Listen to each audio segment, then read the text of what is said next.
আসসালামু আলাইকুম ভিউয়ার্স, আজকে আমি আপনাদেরকে জানাতে চলেছি পুঁই শাকের উপকারিতা ও অপকারিতা। পুঁই শাকে থাকা ভিটামিন এ এবং ভিটামিন সি ত্বকের রোগ জীবাণু দূর করে এবং শারীর বৃদ্ধিতে সহায়ক করে, চোখের দৃষ্টিশক্তি ভালো রাখতে, সেই সঙ্গে চুল পড়া মজবুত করে। নিয়মিত পুঁই শাক খেলে পাইলস, ফিস্টুলা ও হোমোরয়েড হওয়ার আশঙ্কা থেকে খুবই কম ঝুঁকি থাকে। পুঁই শাকে প্রচুর পরিমাণে আঁশ বা ফাইবার থাকে, যা পাকস্থলীয় ও কোলন ক্যান্সার প্রতিরোধ করবে। তবে অতিরিক্ত পরিমাণে পুঁই শাক আমাদের শরীরের জন্য খুবই ক্ষতিকর।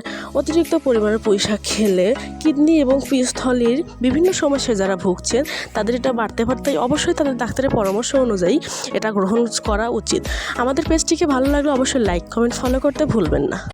নিয়মিত পুঁই শাক খেলে পাইলস, ফিস্টুলা ও হোমোরয়েড হওয়ার আশঙ্কা থেকে খুবই কম ঝুঁকি থাকে।